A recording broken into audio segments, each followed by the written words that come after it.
어서 오세요. 연장 근무 오신 분인가요? 익숙한 공장 식당의 아주머니 목소리에 남자는 그만 숨이 멎는 것 같았습니다. 6년 만에 지척에서 듣는 아내의 목소리였기 때문입니다. 남자는 떨리는 다리를 간신히 지탱하며 식당 가장 구석진 자리에 앉았습니다. 차마 고개를 들 수 없었습니다. 눈을 마주치는 순간 참아온 눈물이 터져 나올 것만 같았거든요. 기름때 절인 작업복에 낡은 안전모를 눌러 쓴 이 남자. 겉보기엔 그저 하루 벌어 하루 먹고 사는 평범한 공장 노동자 같지만 사실 그는 지난 6년 동안 잠도 자지 않고 두 타임을 뛰며 수억 원의 자산을 일궈낸 사람입니다. 그런 그가 왜 정체를 숨긴 채 남남처럼 아내의 식당을 찾아온 걸까요? 아내는 절뚝거리는 다리로 물을 가져다 주며 환하게 웃었습니다. 반찬 모자라면 더 말씀하세요. 6년을 함께 산 남편이 바로 눈앞에 있는데 아내는 전혀 알아보지 못합니다. 남자는 식은 밥을 입에 밀어넣으며 소리 없이 울었습니다. 대체 왜 아내는 남편을 알아보지 못하는 걸까요? 그리고 왜 이 남자는 수억 원이 든 통장을 가지고도 당당히 나서지 못한 채 그림자처럼 가족 주변을 맴도는 걸까요? 오늘의 사연을 시작하기 전에 무료인 구독과 좋아요 한번 눌러주신다면 행운과 건강이 늘 함께할 거예요. 시청하고 계신 지역을 댓글로 남겨주시면 그곳으로 따뜻한 마음 전하겠습니다. 공장의 대형 환풍기는 24시간 내내 거친 비명을 질러댔지만 그 육중한 소음조차 공기 중에 부유하는 매캐한 금속가루와 기름 냄새를 완전히 씻어내지는 못했습니다. 오후 8시 교대조가 바뀌며 사람들이 썰물처럼 빠져나간 자리, 김 씨는 여전히 그 자리에 박박 긁힌 녹색 에폭시 바닥 위에 뿌리를 내린 채 서 있었습니다. 그의 작업복은 이미 수천 번의 세탁으로 인해 원래 색깔이 무엇이었는지 가늠조차 할 수 없을 만큼 발에 있었고 솜의 끝단은 닳고 닳아 실밥이 너덜거렸습니다. 김씨, 또 연장이야? 적당히 좀 해. 그러다 진짜 죽어. 퇴근하던 동료들이 그를 보며 혀를 찼습니다. 그들의 목소리에는 일말의 동정과 함께 이해할 수 없는 존재를 향한 거부감이 섞여 있었습니다. 김 씨는 대답 대신 무거운 안전화를 끌며 컨베이어 벨트 앞으로 다시 다가섰습니다. 그에게 동료들의 비아냥은 귓가를 스치는 기계 소음보다도 가벼웠습니다. 지난 6년 동안 그는 스스로를 김 씨라는 짧은 성씨 안에 가두었습니다. 본래의 이름, 본래의 직함, 그리고 본래의 삶은 이미 오래전 쇳물에 녹아 사라진 지 오래였습니다. 작업대 위에 놓인 낡은 스탠드 조명이 깜빡거리며 그의 손을 비추었습니다. 그 손은 이미 사람의 것이라기보다 투박한 연장에 가까웠습니다. 손가락 마디마디는 굵게 붉어져 있었고 손톱 밑에는 아무리 씻어도 지워지지 않는 검은 기름때가 문신처럼 새겨져 있었습니다. 김 씨는 그 거친 손으로 쇳덩이를 움켜잡았습니다. 차갑고 묵직한 감촉이 손바닥을 타고 전해질 때마다 그는 살아있음을 느꼈습니다. 아니, 정확히 말하면 돈을 벌고 있다는 사실을 확인하며 안도했습니다. 저녁 식사 시간 식당으로 향하는 대신 그는 작업장 구석 낡은 사물함에서 비닐봉지 하나를 꺼냈습니다. 봉지 안에는 집에서 싸온 식은 밥 한 덩이와 사글대로 삭은 신김치 몇 조각이 전부였습니다. 남들이 식당에서 따뜻한 국밥에 수육을 올릴 때 그는 찬밥을 입에 밀어넣으며 숫자를 세었습니다. 오늘 4시간의 연장 근무면 얼마, 이번 주 특근을 몰아서 하면 얼마. 그의 머릿속은 계산기로 변해 있었습니다. 1,000원짜리 컵라면 하나도 그에게는 가족의 빚을 갚는 데 써야 할 사치품이었습니다. 지독한 인간. 누군가 등 뒤에서 수군거리는 소리가 들렸습니다. 동료들 사이에서 그는 지독한 구두쇠, 돈독 오른 유령으로 통했습니다. 회식 자리에 단 한 번도 얼굴을 비춘 적 없고 경조사비조차 아까워 전전긍긍하는 그를 사람들은 인간미 없는 로봇처럼 여겼습니다. 하지만 김 씨는 그들의 시선을 묵묵히 견뎠습니다. 가슴 한구석이 화탓하게 달아오를 때마다 그는 바지 주머니 속 6년 동안 한 번도 바꾸지 않아 모서리가 다 해진 가죽 지갑을 만졌습니다. 그 안에는 먼지 묻은 가족 사진 한 장이 들어 있었습니다. 사진 속 아내는 환하게 웃고 있었고 어린 아들은 그의 목에 매달려 있었습니다. 그 빛나던 시절의 기억은 이제 김 씨에게 날카로운 칼날이 되어 심장을 긁어댔습니다.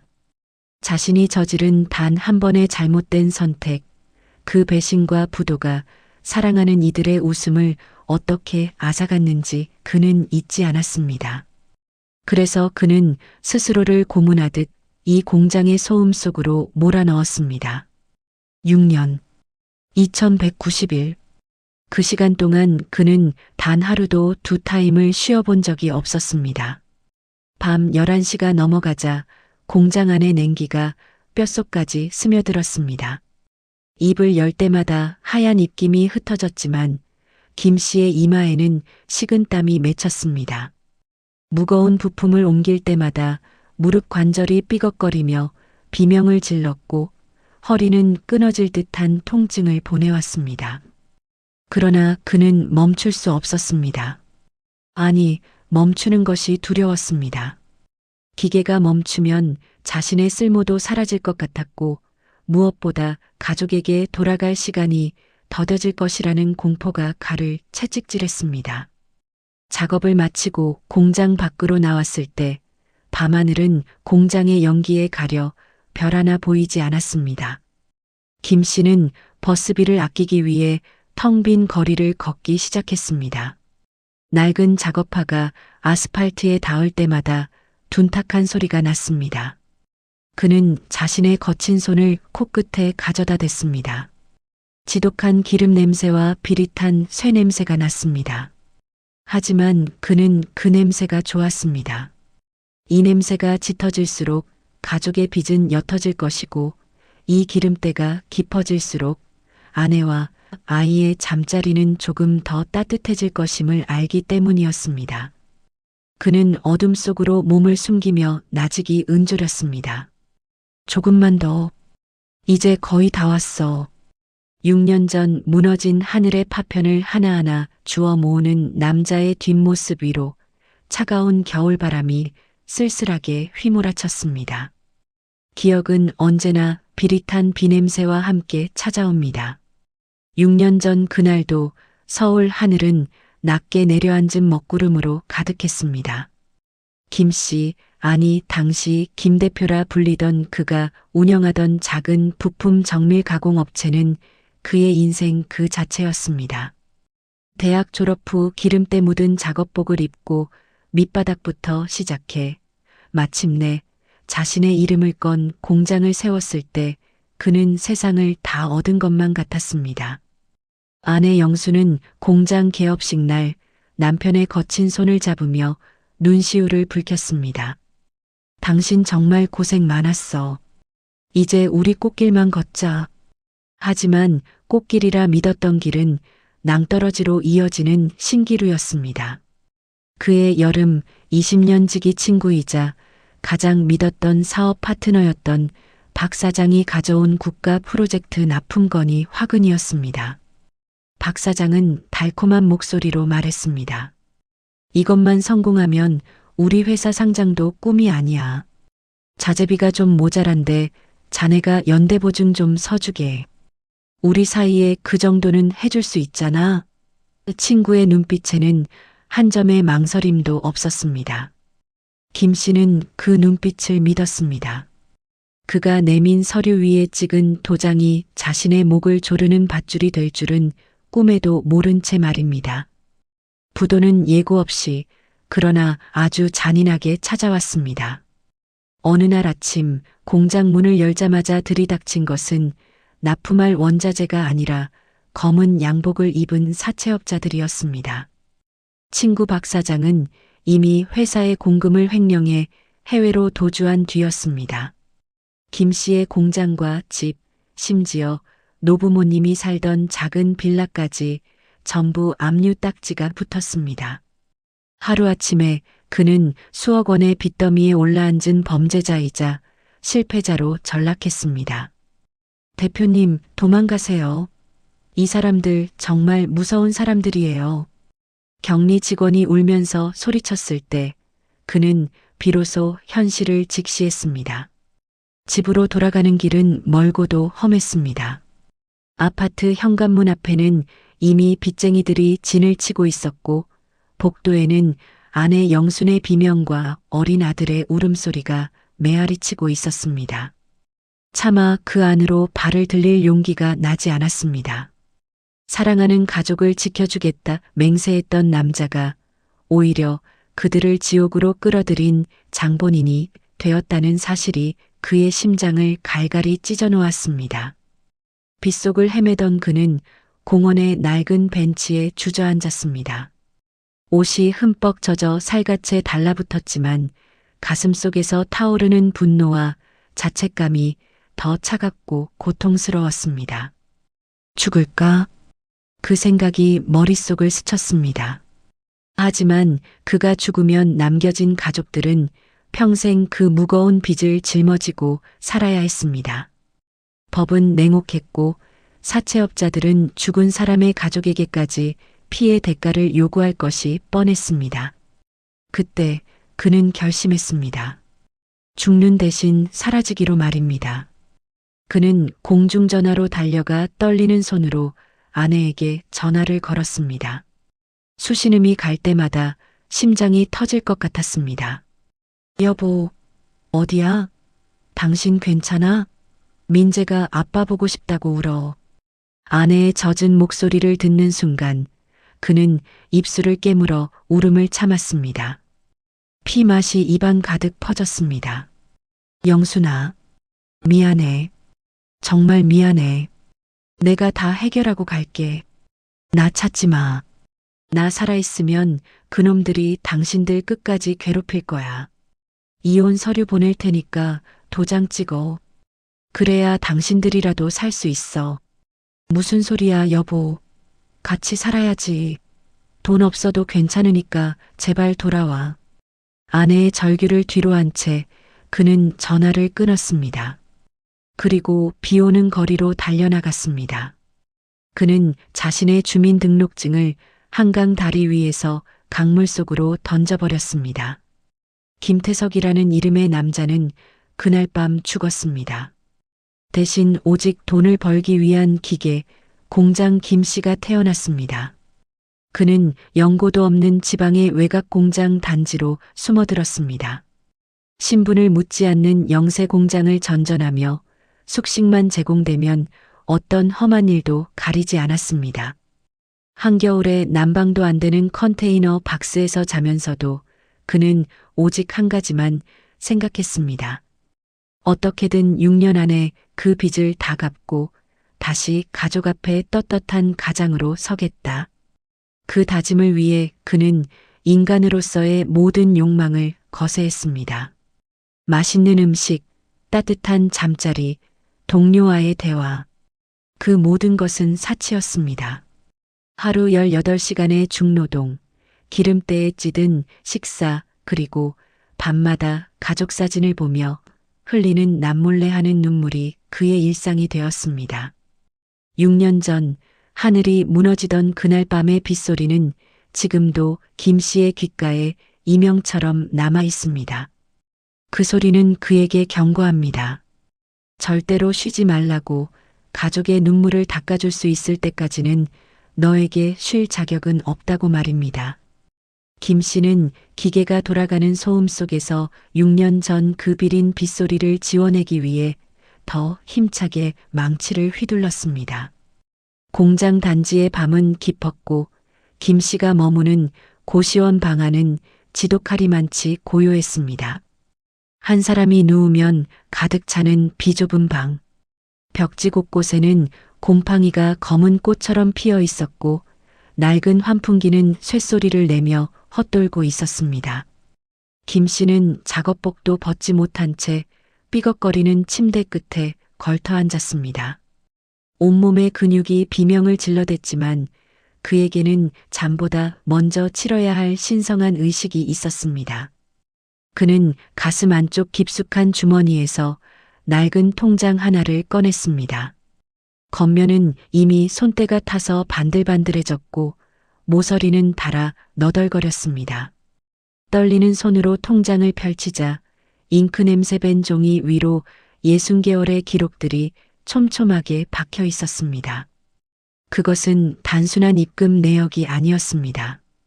7월의 기록에는 유난히 길었던 장마철, 습진으로 짓무른 손가락을 붕대로 감고 기계 앞에 섰던 통증이 배어 있었고 1월의 기록에는 난방도 되지 않는 공장에서 얼어붙은 쇳덩이를 만지다 살점이 떨어져 나갔던 혹한의 추위가 담겨 있었습니다. 254만 320원, 312만 500원, 289만 원.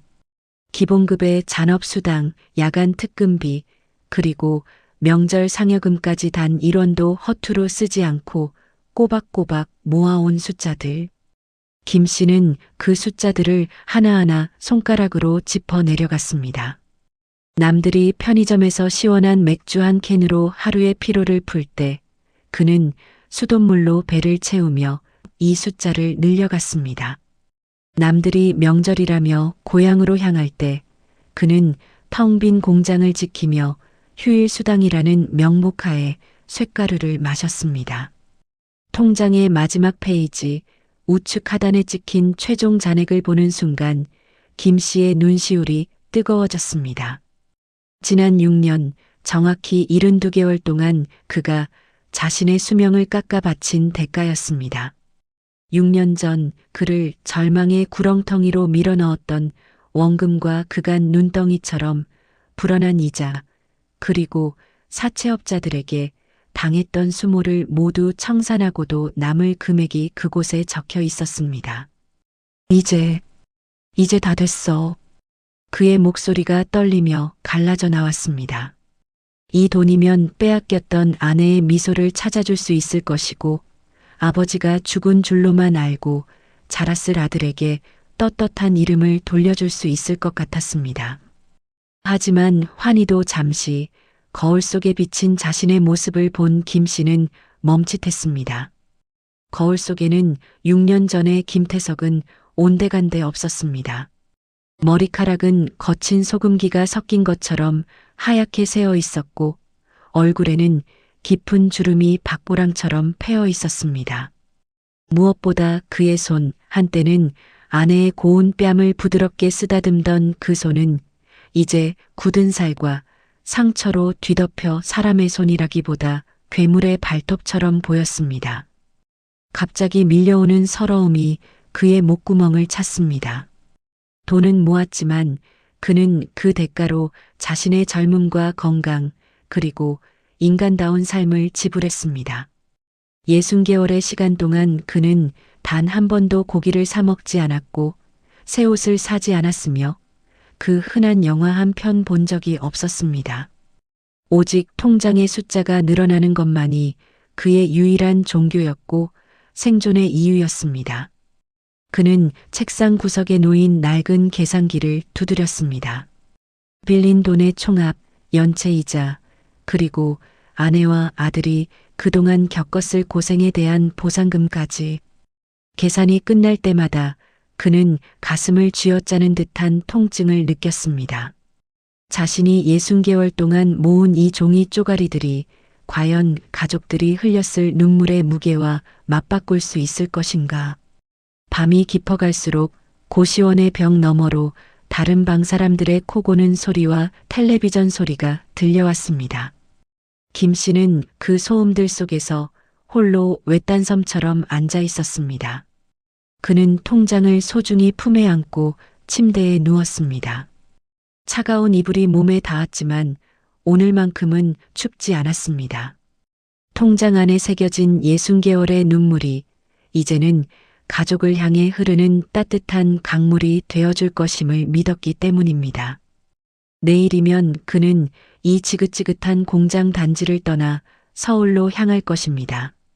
김태석이 아닌 공장 김씨로 살았던 6년의 허물을 벗어던지고 6년 전 끊겼던 자신의 인생을 다시 이으러 갈 준비를 마친 채 그는 아주 오랜만에 깊은 잠에 빠져들었습니다. 서울로 향하는 새벽 기차 안에서 김 씨는 창밖으로 빠르게 지나가는 풍경을 멍하니 바라보았습니다.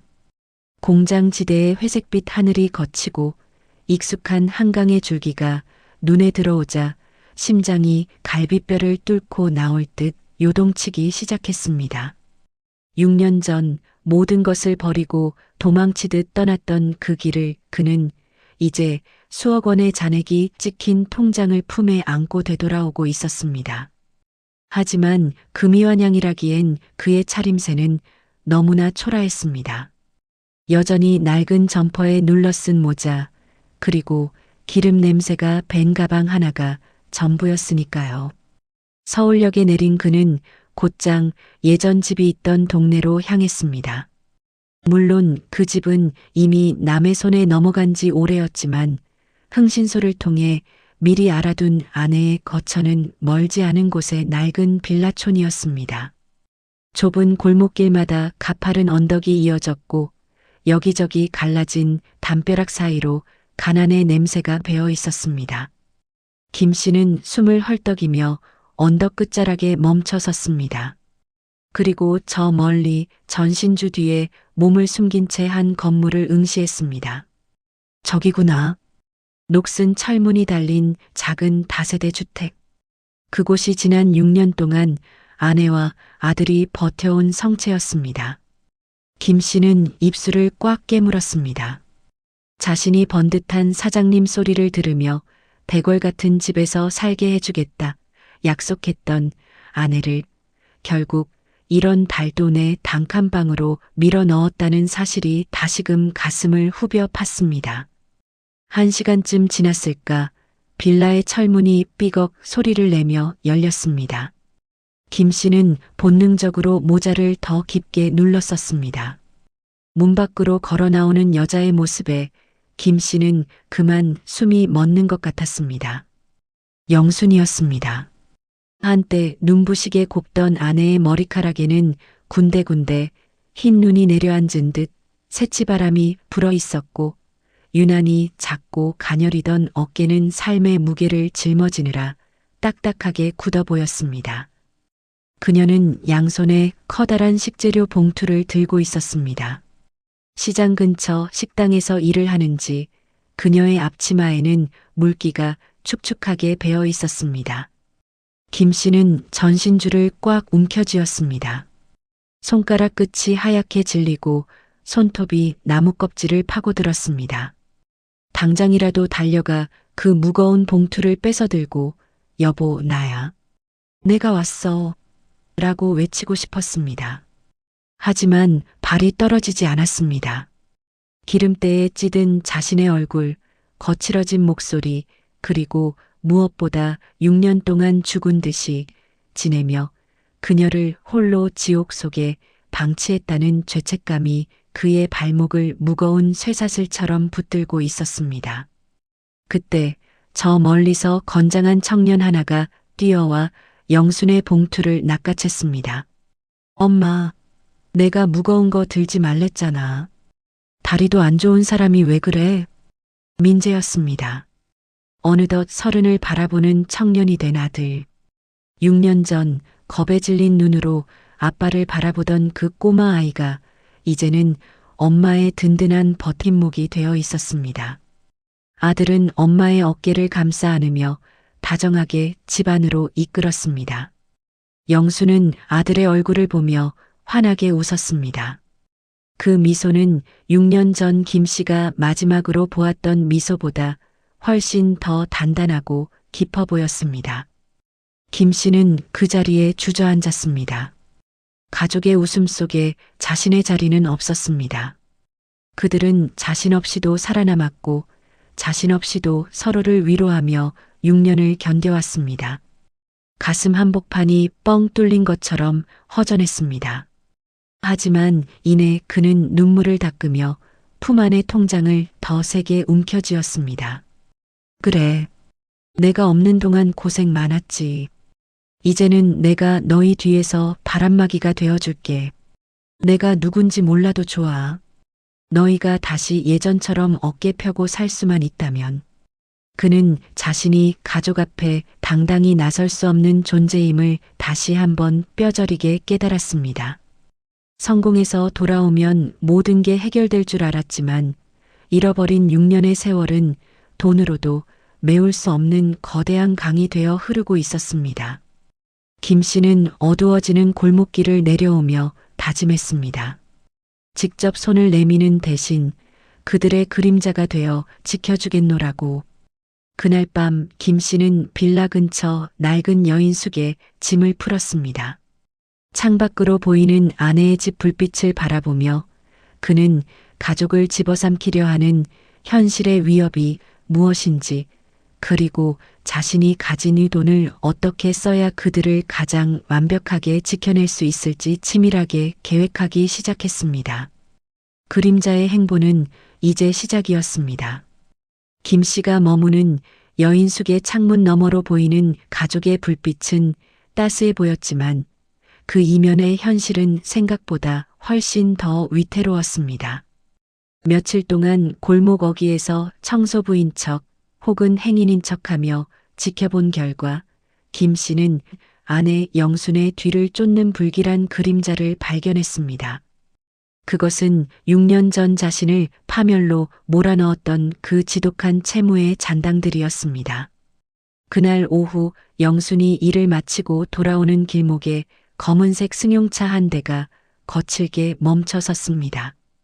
차 문이 열리고 내린 3명의 남자는 한눈에 봐도 질이 좋지 않아 보였습니다.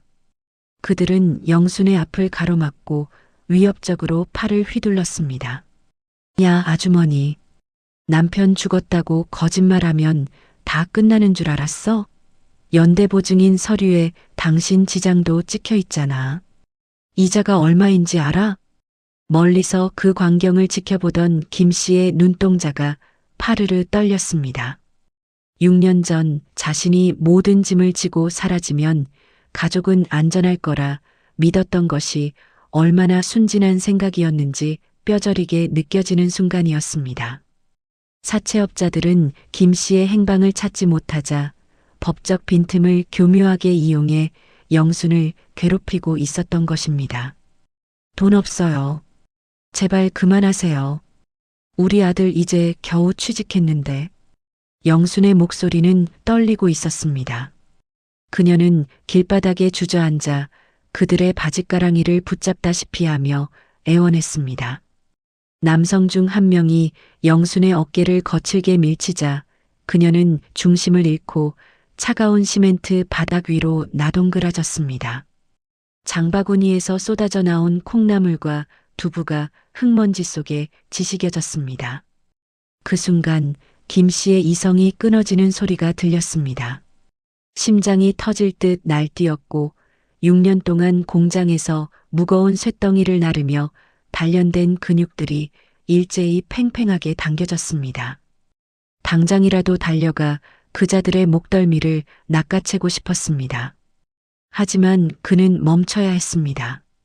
지금 여기서 정체를 드러내는 것은 가족을 구하는 길이 아니라 도리어 자신이 살아있음을 광고하여 그들에게 더 큰 먹잇감을 던져주는 꼴이 될 수 있었기 때문입니다. 그는 피가 날 정도로 입술을 짓씹으며 벽 뒤로 몸을 숨겼습니다. 손바닥이 벽면의 거친 질감을 긁어내어 손톱 밑으로 피가 배어 나왔지만 통증조차 느껴지지 않았습니다. 내일까지 이자라도 안 가져오면 그 잘난 아들놈 직장으로 찾아가서 깽판 놓을 줄 알아. 알았어? 업자들은 바닥에 침을 뱉고는 차를 타고 사라졌습니다. 영수는 먼지가 묻은 두부를 주섬주섬 챙기며 소리 없이 어깨를 들먹였습니다. 그 뒷모습을 바라보는 김 씨의 가슴에는 시커먼 불덩이가 들어앉았습니다. 6년 전 도망쳤던 비겁함에 대한 자책, 그리고 감히 내 소중한 사람의 손끝 하나 건드린 자들에 대한 살이에 가까운 증오가 뒤섞였습니다. 죽여버리겠어. 아니, 죽이는 것보다 더 처절하게 짓밟아 주마. 김 씨는 낡은 가방 속에서 통장을 꺼냈습니다.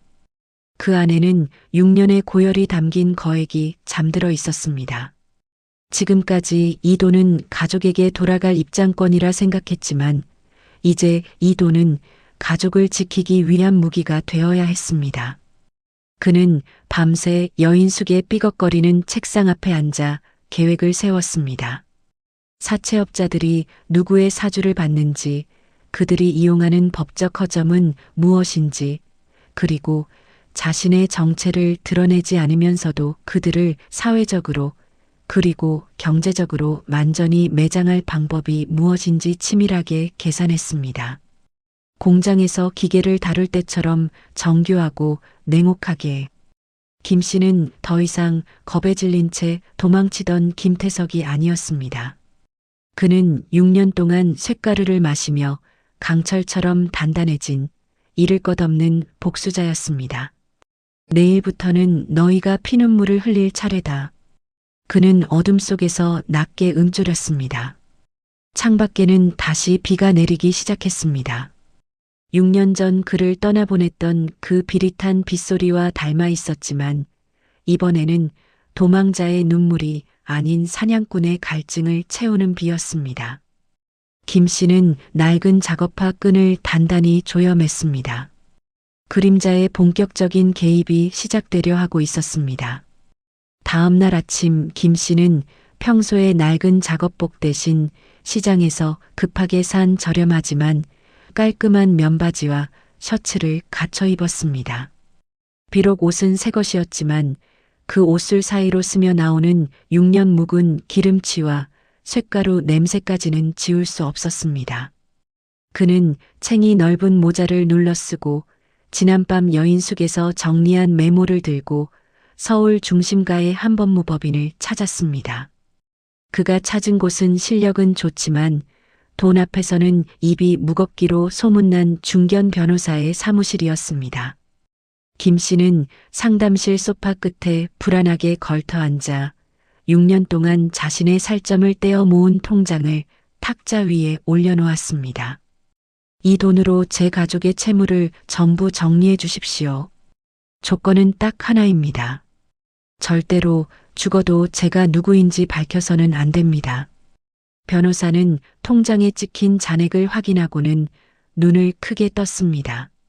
낡은 점퍼를 입고 기름때 절인 손을 가진 노숙자 같은 사내가 내놓은 금액이라고는 믿기지 않았기 때문입니다. 하지만 김 씨의 눈빛은 그 어느 때보다 차갑고 단단했습니다. 그것은 수만 번의 망치질을 견뎌낸 강철의 눈빛이었습니다. 그날 오후 영순의 집으로 정중한 차림의 대리인이 방문했습니다. 빚쟁이들이 들이닥칠까봐 문조차 제대로 열지 못하고 떨고 있던 영순에게 대리인은 서류 한 뭉치를 내밀었습니다. 한영순 씨 맞으시죠? 이 서류를 확인해 보십시오. 귀하의 남편분과 관련된 모든 연대보증 채무가 오늘 오전부로 전액 상환되었습니다. 여기 채무 변제 완료 확인서와 담보권 해제 서류입니다. 영수는 멍한 표정으로 서류를 건네받았습니다.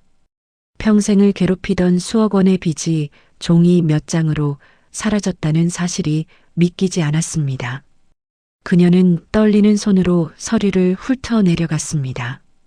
그토록 자신들을 괴롭히던 사채업자들의 이름 위로 완납이라는 붉은 도장이 선명하게 찍혀 있었습니다. 대체 누가 이런 일을 하신 거죠? 전 갚을 능력이 없는데.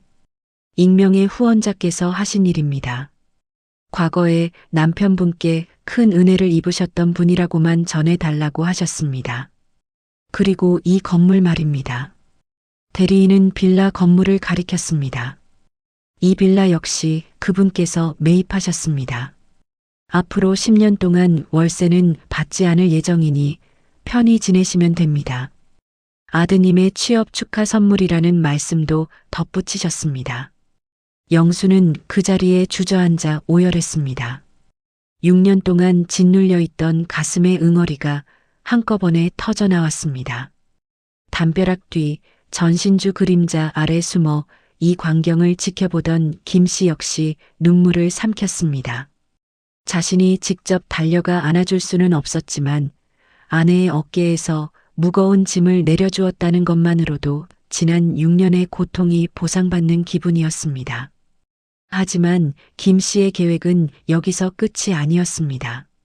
그는 사채업자들이 영순을 밀쳐 넘어뜨렸던 그 자리를 잊지 않았습니다. 그는 변호사를 통해 그들이 과거에 저지른 불법 추심과 탈세 자료를 수집해 검찰에 제보했습니다.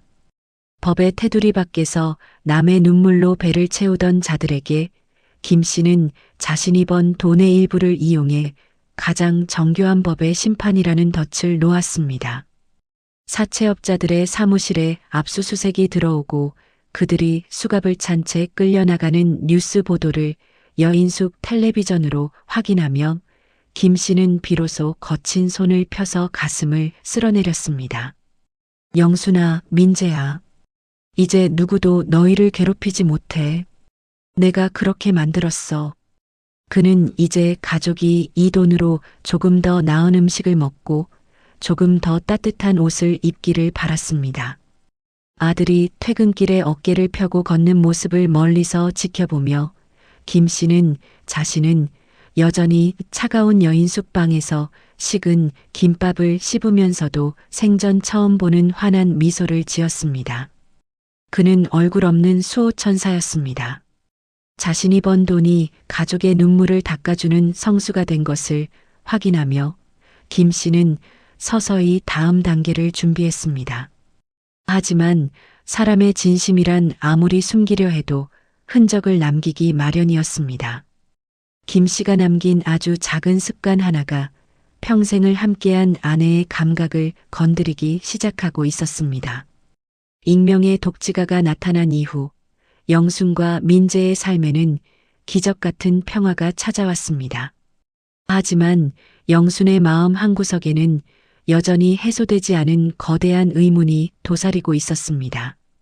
남편에게 은혜를 입은 사람이라기엔 그 베풀미 너무나 세밀하고 따뜻했기 때문입니다. 마치 우리 집의 사정을 속속들이 알고 있는 사람처럼 말입니다. 김 씨는 가족들이 안정을 되찾은 것을 확인하자 마음이 조금 해이해졌습니다.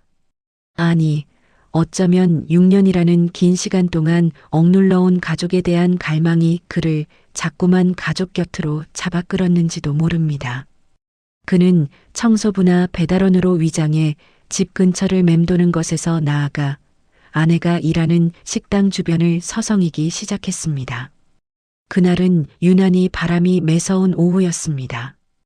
영순이 식당 뒤편 골목에서 커다란 음식물 쓰레기통을 힘겹게 옮기고 있는 모습을 본 김 씨는 자신도 모르게 몸이 먼저 움직였습니다. 그는 눌러쓴 모자 아래로 고개를 푹 숙인 채 다가가 말없이 통을 뺏어들었습니다.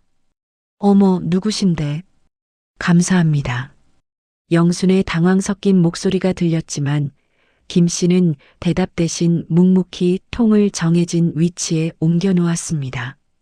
그리고는 습관적으로 주머니에서 낡은 손수건을 꺼내 손에 묻은 이물질을 닦았습니다. 바로 그때였습니다. 김 씨의 손에서 떨어진 손수건이 바람에 날려 영순의 발치에 떨어졌습니다. 김 씨가 당황하며 손수건을 줍기 위해 허리를 숙였을 때 영순의 눈에 김 씨의 손이 선명하게 들어왔습니다. 굵은 마디 손등을 가로지르는 비스듬한 흉터, 그리고 지워지지 않는 깊은 기름때. 그것은 6년 전 소식이 끊긴 남편의 손과 너무나 닮아 있었습니다. 저기요. 영순의 목소리가 가늘게 떨렸습니다. 김 씨는 황급히 손수건을 낚아채듯 집어들고는 뒤도 돌아보지 않고 골목 밖으로 달아났습니다. 심장이 터질 듯이 뛰었습니다. 구두 소리가 아스팔트를 때릴 때마다 들켰을지도 모른다는 공포와 알아봐줬으면 좋겠다는 희망이 머릿속에서 어지럽게 뒤엉켰습니다. 집으로 돌아온 영수는 식탁에 앉아 자신의 손을 멍하니 바라보았습니다. 방금 본 그 남자의 손에는 6년 전 남편이 공장에서 프레스 기계에 대었을 때 생긴 그 특유의 흉터가 있었습니다. 게다가 그가 남긴 낡은 손수건의 냄새. 그것은 영순이 평생을 맡아온 남편의 몸에 문신처럼 박혀있던 지독한 쇳가루와 기름 냄새였습니다. 민재야, 오늘 식당에서 어떤 아저씨를 봤는데. 퇴근한 아들 민재에게 그 일을 털어놓았을 때 민재는 처음엔 우연일 뿐이라며 어머니를 다독였습니다. 하지만 민재 역시 며칠 전부터 집 근처를 서성이는 낡은 차림의 남자를 목격한 기억이 떠올랐습니다. 그 남자는 항상 고개를 숙이고 있었지만 민재가 지나갈 때면 어김없이 발걸음을 멈추고 한참이나 민재의 뒷모습을 바라보곤 했습니다. 엄마, 혹시 그 독지가라는 분이 아빠일 수도 있을까? 민재의 조심스러운 물음에 영수는 참았던 눈물을 터뜨렸습니다. 만약 그게 남편이라면 대체 왜 정체를 숨기고 저토록 초라한 모습으로 우리 곁을 맴도는 것인지, 그 돈은 또 어디서 난 것인지, 영수는 가슴이 찢어지는 듯한 통증을 느꼈습니다.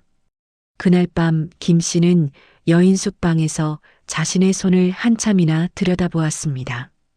비누로 아무리 문질러 씻어도 지워지지 않는 이 검은 흔적들이 결국 자신을 드러내는 증거가 되었다는 사실에 헛웃음이 났습니다. 그는 자신의 실수가 두려웠지만 한편으로는 자신을 부르려던 아내의 떨리는 목소리가 자꾸만 귓가에 맴돌아 잠을 이룰 수 없었습니다. 가족들의 의심은 이제 확신으로 변해가고 있었습니다. 김 씨는 이제 선택의 기로에 섰습니다. 다시 멀리 도망칠 것인가 아니면 이 거친 손으로 가족의 손을 맞잡을 것인가. 하지만 운명은 김 씨에게 생각보다 더 빠른 대답을 요구하고 있었습니다. 영순과 민재는 남자가 사라진 골목 끝에서 그가 남긴 유일한 단서, 지방의 어느 공장 이름이 새겨진 낡은 장갑 한 짝을 발견했습니다. 민재는 그 이름을 토대로 며칠간 수소문한 끝에 경기도 외곽의 거대한 공단 단지 구석에 위치한 작은 정밀 가공업체를 찾아냈습니다. 서울의 화려한 불빛과는 대조적으로 그곳은 낮게 깔린 매연과 쇳소리만이 가득한 단절된 세계였습니다. 민재와 영순이 공단 입구에 들어섰을 때 그들을 맞이한 것은 코끝을 찌르는 지독한 기름 냄새와 귀를 멍하게 만드는 기계음이었습니다. 혹시 여기서 일하는 김 씨라는 분을 아시나요? 키가 좀 크고 손등에 흉터가 있는. 영순의 떨리는 물음에 작업복을 입은 한 동료가 걸음을 멈췄습니다. 그는 의아한 눈빛으로 두 사람을 바라보다가 이내 혀를 찼습니다.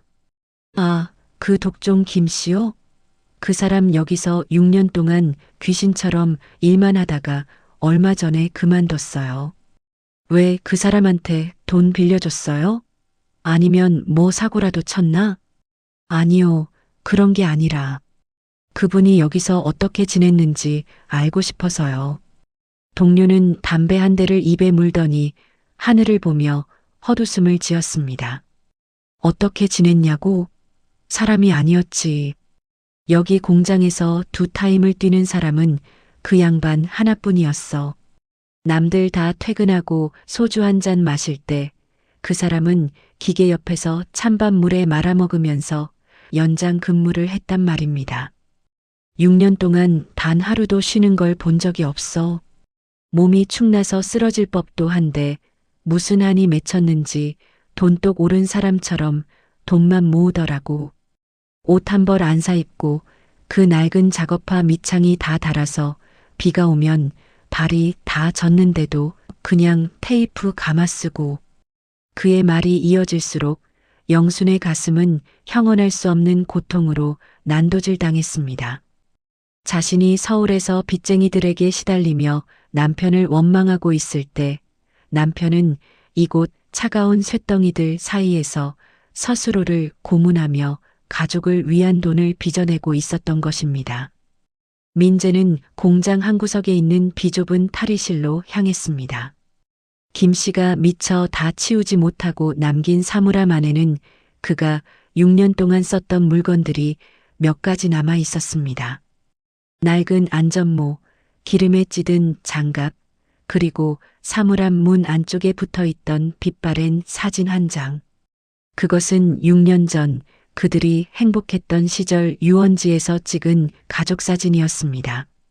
사진 속의 자신들을 지켜내기 위해 남자는 이 지옥 같은 소음 속에서 2000일이 넘는 밤을 홀로 견뎌낸 것이었습니다.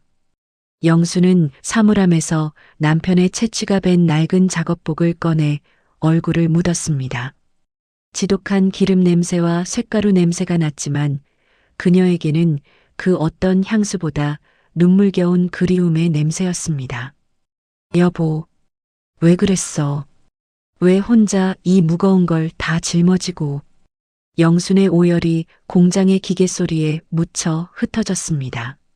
민재는 아버지가 머물렀다던 기계 앞 바닥을 손으로 쓸어보았습니다. 그곳엔 오랜 시간 서 있었던 사람만이 남길 수 있는 안전화 바닥 모양의 에폭시 마모 흔적이 선명했습니다. 아버지는 사라진 것이 아니라 바로 이 자리에서 자신들의 삶을 대신 지탱하고 있었던 것입니다. 이제 모든 퍼즐이 맞춰졌습니다. 갑자기 나타난 거액의 돈, 채무 변제, 그리고 자신들의 빌라를 사준 독지가 그 모든 것은 기적이 아니라 한 남자의 처절한 사투이자 희생이었습니다. 가족들은 이제 더 이상 기다릴 수 없었습니다. 그들은 공장을 나와 다시 서울로 향했습니다. 이제는 그들이 아버지를, 남편을 어둠 속에서 끌어올려 따뜻한 집으로 데려와야 할 차례였습니다. 그들이 떠난 공장의 문은 여전히 차가운 소리를 내며 닫혔지만 영순과 민재의 마음속에는 남편의 거친 손을 맞잡고 싶다는 뜨거운 열망이 불꽃처럼 타오르고 있었습니다. 김 씨는 짐을 싸고 있었습니다. 가족들이 자신의 흔적을 찾으려 공장까지 내려갔다는 소식을 변호사를 통해 전해 들었기 때문입니다. 정체가 탄로났다는 공포와 미안함에 그는 다시 어디론가 멀리 숨어버릴 생각뿐이었습니다. 비좁은 여인 숙방, 낡은 가방에 옷가지를 쑤셔 넣던 그의 손이 경련하듯 떨렸습니다. 안 돼. 이 모습으로 나타날 수는 없어. 아직은 아니야. 그는 도망치듯 방을 나와 어두운 복도를 달렸습니다. 하지만 여인숙 입구의 낡은 나무 문을 열었을 때 그곳에는 이미 차가운 밤바람을 맞으며 서 있는 두 그림자가 있었습니다. 가로등의 희미한 불빛 아래 영순과 민재가 서 있었습니다. 김 씨는 본능적으로 고개를 돌려 얼굴을 가렸습니다. 눌러쓴 모자 아래로 턱선이 파르르 떨렸습니다.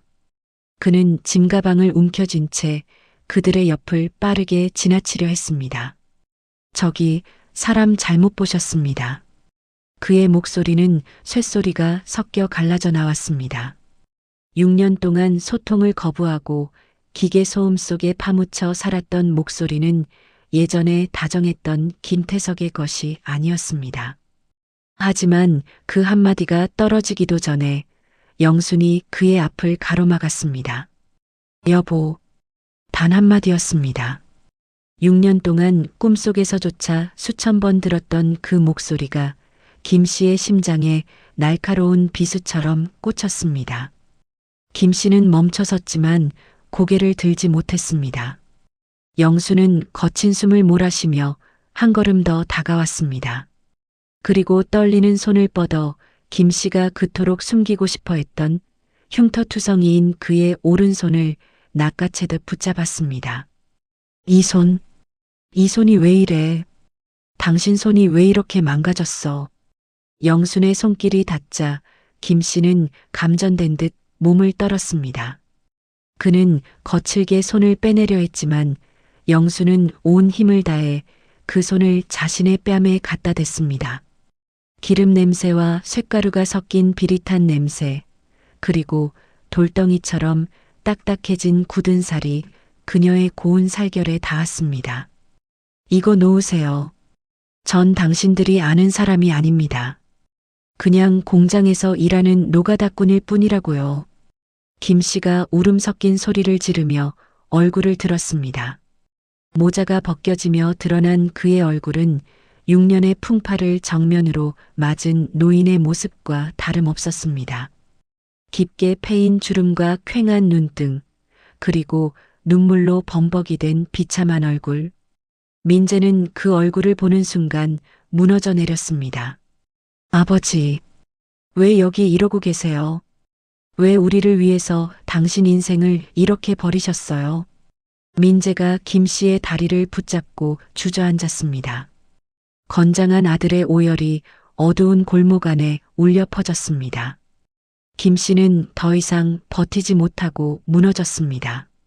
그는 가방을 떨어뜨린 채 자신보다 더 커버린 아들의 어깨를 감싸 안았습니다. 미안하다. 민재야, 아비가 못나서 너희를 그런 지옥에 두고 나만 도망친 것 같아서.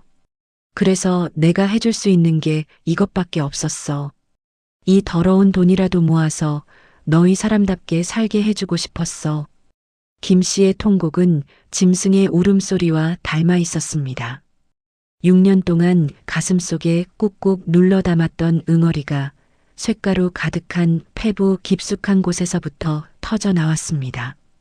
영수는 남편의 가슴팍을 때리며 울부짖었습니다. 누가 돈 달래? 누가 이런 돈 가져오래? 그냥 옆에 있어주면 되잖아.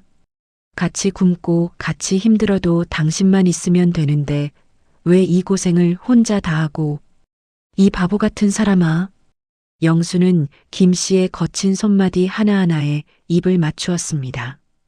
6년 전 프레스 기계에 대어 생긴 흉터 위에 그녀의 뜨거운 눈물이 떨어졌습니다.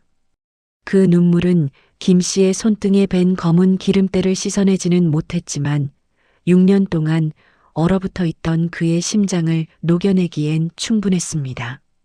세 사람은 차가운 여인수갑 아스팔트 바닥에서 서로를 껴안고 한참을 울었습니다. 지나가는 행인들이 의아한 눈초리로 쳐다보았지만 그들에게는 보이지 않았습니다. 쇳소리 가득한 공장의 기계 소리도 빚쟁이들의 협박 소리도 사라진 정적 속에서 오직 서로의 심장 박동 소리만이 선명하게 전해졌습니다. 집에 가자, 여보. 이제 공장 가지 마. 우리 같이 집에 가자. 영순이 김 씨의 거친 손을 두 손으로 꼭 잡았습니다. 김 씨는 떨리는 고개를 끄덕였습니다. 6년 만에 처음으로 그는 공장 김 씨가 아닌 남편이자 아버지로 돌아온 순간이었습니다. 그의 손은 여전히 검고 투박했지만 그 어느 때보다 따뜻한 온기가 흐르고 있었습니다. 서울의 아침 햇살은 공장의 매연 섞인 일출과는 달랐습니다. 낡았지만 깨끗하게 닦인 빌라의 창틀 사이로 들어오는 볕은 따뜻하고 고요했습니다. 김 씨는 잠에서 깨어나 습관적으로 머리맡을 더듬었습니다. 딱딱한 안전모나 먼지 쌓인 작업 장갑 대신 그가 만진 것은 부드러운 면 이불이었습니다. 거실로 나오자 구수한 된장찌개 냄새가 온 집안을 채우고 있었습니다. 6년 동안 그를 괴롭혔던 비릿한 쇠냄새와 기름치가 아닌 사람 사는 냄새였습니다. 영수는 주방에서 밥을 안 치다 뒤돌아보며 환하게 웃었습니다. 일어났어요? 얼른 씻고 와요. 아침 먹게. 김 씨는 욕실 거울 앞에 섰습니다. 그곳에는 더 이상 지독한 김 씨라 불리던 구두쇠 노동자가 없었습니다. 비록 얼굴의 주름은 지워지지 않았지만 살기로 가득했던 눈빛은 한결 부드러워져 있었습니다. 그는 비누를 칠해 손을 씻었습니다. 6년 동안 깊숙이 박힌 기름때는 여전히 손톱 끝과 굳은 살 마디마디에 흔적을 남기고 있었지만 이제 더 이상 그 손이 부끄럽지 않았습니다. 이 손은 가족을 지켜낸 훈장이자 다시 일어설 수 있다는 증거였기 때문입니다. 식탁에는 소박하지만 정갈한 찬들이 차려졌습니다. 김 씨는 6년 만에 처음으로 찬밥이 아닌 김이 모락모락 나는 따뜻한 밥을 한 술 크게 떴습니다. 목이 메어 잘 넘어가지 않았지만 가족들이 지켜보는 앞에서 그는 꾸역꾸역 밥을 씹어 삼켰습니다. 그것은 세상에서 가장 달콤하고 무거운 한 끼였습니다. 아버지, 오늘 날씨 좋은데 같이 산책 나갈까요? 장성한 아들 민재가 웃으며 물었습니다. 김 씨는 말없이 고개를 끄덕였습니다. 세 사람은 집 근처 작은 공원을 나란히 걸었습니다. 김 씨는 더 이상 사람들의 눈을 피해 고개를 숙이지 않았습니다. 그는 아들의 든든한 어깨를 짚고 아내의 거친 손을 맞잡은 채 당당히 걸었습니다. 공원 벤치에 앉아 쉬고 있을 때 김 씨는 품 안에서 6년 전부터 간직해온 낡은 지갑을 꺼냈습니다. 그리고 그 안에 들어있던 빛바랜 가족사진 옆에 어제 제외하던 날 민재가 휴대폰으로 찍어준 새로운 사진 한 장을 나란히 끼워 넣었습니다. 6년이라는 공백이 사진 2장 사이에 놓여 있었지만 이제 그 공백은 슬픔이 아닌 새로운 추억으로 채워질 준비가 되어 있었습니다. 여보, 이제 그 돈으로 우리 작은 가게라도 하나 해요. 당신 기술 좋으니까 정밀 가공소 작게 차려도 되고 아니면 같이 소박한 밥집이라도 좋고 이제 밤낮으로 일하지 않아도 돼요. 우리 세 식구 먹고 살 만큼은 되잖아요. 영순의 말에 김 씨는 멀리 하늘을 바라보았습니다. 6년 전 모든 것을 잃고 도망치던 날의 하늘은 무너질 듯 어두웠지만 오늘의 하늘은 시리도록 푸르렀습니다. 김 씨는 아내의 손을 꼭 쥐었습니다.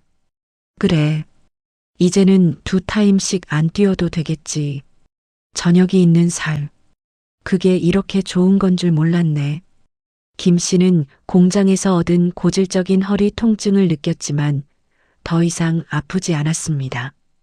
그의 등 뒤로 길게 늘어진 그림자에는 이제 고독함 대신 가족이라는 커다란 울타리가 함께 서 있었습니다. 지독했던 기름때는 마음속에서부터 씻겨 내려갔고 그 자리에는 다시 꿈꿀 수 있다는 희망의 씨앗이 자리 잡았습니다. 남자의 6년은 비극으로 시작되었으나 그가 흘린 땀방울은 결국 가장 아름다운 결실이 되어 가족의 품으로 돌아왔습니다.